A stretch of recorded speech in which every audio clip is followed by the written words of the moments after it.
Welcome to Nighttime Narratives, where we help you sleep tight with summaries. Dive into the world's best-selling books with our AI-generated podcast summaries, designed to inspire and relax you before bed. Whether you're seeking a nightly escape or a quick overview of your next read, you're in the right place. So, snuggle in and let's explore the stories that shape our world, one summary at a time.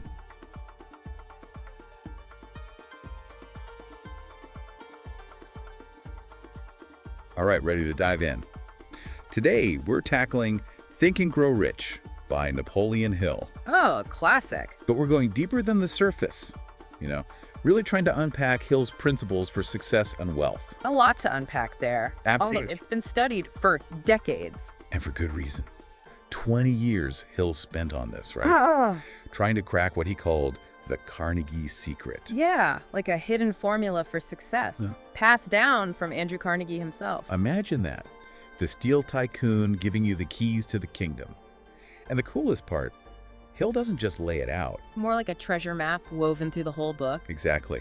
So as we chat, maybe we can spot that secret together, like a little game. Ooh, I like that. High stakes, though. Life-changing, potentially. Speaking of which, Hill starts strong. Burning desire. The foundation of it all, he says. Not just wishing, though. We're talking all-consuming, almost obsessive desire, the kind that drives you. Okay, so how do we even find that level of desire, especially if we're not even sure what we want? Excellent question. And Hill gives us a model, Edwin Barnes. Oh, yeah, the Edison guy. This guy was obsessed with working with Edison, not for him. Shows up at the lab, no money, no backup plan, just pure desire. Talk about bold. Kind of scary, honestly, but inspiring, too. Right. It's that point where desire becomes so powerful you have to act. No other option. He burned his bridges, huh? Completely. Forced himself to succeed. Not all of us are that extreme. I mean, quitting your job, showing up unannounced, that's a lot. How do we apply this realistically? It's not about the exact actions. It's about unwavering commitment, finding those goals that truly light you up and going after them relentlessly. No room for doubt. Exactly. So channeling that desire into action, even if it's baby steps. It's like instead of quitting maybe an hour a day on that side project that scares you. That excites you too, though. Yeah, it has to excite you. Small steps, done consistently, add up. Makes sense. Then Hill hits us with turning defeat into fuel. The Darby story. This guy's gold mine fails right when he's about to strike it rich. 3 feet from gold. Devastating. But it's his response that's incredible. A little girl looking for a 4-leaf clover teaches him a lesson. Persistence. Inspiration from the most unexpected source. And it changes everything. He realizes giving up was the real failure. Uses that experience to fuel his future success. Resilience, right. Learning from setbacks is key. Makes you wonder how you react to your own setbacks. Do you let them define you? Or do you learn, okay, so we've got this burning desire, we're learning from mistakes, now we need the blueprints. Hill talks about definite plans. Oh, absolutely. The Henry Ford example. Yeah. V8 engine engineer said impossible. Ford says find a way. Vision plus a plan. And a willingness to adapt that plan. Like with Darby, sometimes things go sideways. Doesn't mean you abandon the whole vision. Flexibility, but stay committed to the goal. Like a maze, dead ends, detours, but keep the destination in mind and you'll find your way. Love that analogy. Now, knowledge, we often say it's power, but Hill complicates that. Knowledge is potential power. He tells this story about Henry Ford being called ignorant in a trial. Which, come on. Ford uses his practical knowledge to dismantle the accusation. Having all the ingredients, but not knowing how to cook. Exactly. Knowing versus applying. And the most useful knowledge, the kind that applies directly to your goals. Not just knowing a lot, but knowing the right things and knowing how to use them. To get those tangible results. And that brings us to a crucial element, imagination. Ah, the imagination.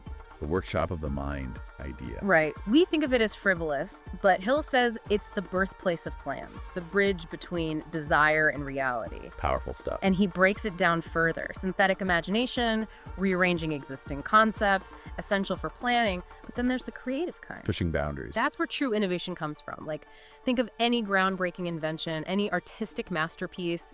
It started as imagination. Limitless possibilities. But how do we tap into that? And if our imagination is this powerful tool, how do we actually use it to build the lives we want? That's where things get really interesting. And Hill brings in this captivating story, the tale of the enchanted kettle. So picture this. Old country doctor sells a secret formula for a beverage, makes a fortune. Sounds like a snake oil salesman. Except the ingredients themselves. Nothing special. Wait, really? What was the secret then? The idea. The way it was presented. The buyer bought into the concept, fueled by his own imagination. That's what made it a hit. So the value wasn't inherent, it was created. Exactly. It shows you the power of belief, of imagination, turning something ordinary into a success. Like those as seen on TV products, right? Yeah. Simple idea, presented well, boom, makes you think. What seemingly worthless ideas are we sitting on? Right. We dismiss our own thoughts, but maybe all they need is a little imagination. Speaking of, Hill stresses collaboration, the mastermind concept. Two heads are better than one kind of thing. More like two or more minds working together generate something greater. Synergy. He uses Henry Ford's inner circle as an example. Edison, Burbank, Firestone, that's a powerhouse. Imagine having those minds backing you up, pushing you forward. Like a dream team. Shows you the power of the right people. Okay, ready for a curveball? Hill talks about sex transmutation. Yeah, that one's always gotten attention. Needs to be approached carefully. Definitely. Hill's argument is that sexual energy is potent. Channeled creatively, it can fuel incredible things. Not about being promiscuous, right? Yeah. More like redirecting that energy. Exactly. He observed many high achievers had strong drives. Their greatest works were often inspired by, well, women. Passion and drive channeled into something else. Creating art, building businesses, finding a healthy outlet for that force. Which brings us to a tougher topic, fear. Hill's 6 ghosts of fear. Ooh, spooky. Lay it on me. What ghosts are haunting us? Fear of poverty, criticism, ill health, loss of love, old age, death. Yeah, okay, those are some heavy hitters. I think we've all felt at least one of those. Universal fears, really. But Hill says it's indecision that lets them take control. So action is the antidote. Exactly. Decisive action breaks the fear's grip. Okay, but how do we do that with, say, the fear of death? That's pretty big. Take a more everyday fear, like poverty. Hill says confront it. Make a plan for financial security.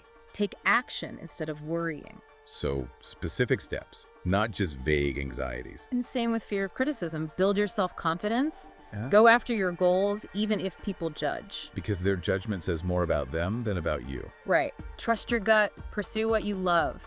Hill says build self-worth. Focus on the positive support. Easier said than done, though. Those fears run deep. So Hill gives us an exercise. Identify your dominant fear, the one that holds you back the most. Then challenge it. Set goals. Act confidently. Turn fear into fuel. Exactly. Take control. Don't let it rule you. So, big picture. After all this Think and Grow Rich wisdom, what's the takeaway? Success isn't luck. It's not some magic formula. It's about mastering your mind, understanding the power of your thoughts, and using that power through desire, planning, persistence, collaboration. We shape our own reality. Hill gives us the tools, but we have to use them. And remember that secret we were looking for? The Carnegie secret. Did you find it? Woven through all these principles. The power of thought. The belief that our thoughts shape our reality. Intense desire, concrete plans, persistent action. Yeah. We tap into something truly powerful. It's almost like we've been given this superpower, but are we using it? Or are we letting fear hold us back? That's the thing, right? Recognizing the power and then actually using it. I think that's what Hill wanted, for people to take control. To create their own success stories. Not just wealth, though that's part of it. Any goal, really. Personal growth, creative stuff, making a difference. Living a life you actually want. And on that note, that mastermind idea, really powerful. Makes you think, who would be in your group? Oh, that's a good one. If you could gather any brilliant minds, past or present, who's at your table? What are you working on together? Who's pushing you, inspiring you? Your own personal dream team. I think that's a great place to leave it. Thinking bigger than just ourselves. The power of collaboration, shared vision. Maybe this deep dive sparked an idea for your own mastermind. I hope so. And hey, if you haven't yet, grab a copy of Think and Grow Rich, a true classic. Until next time, keep those minds sharp, desires burning, and remember, your thoughts are powerful. Use them wisely.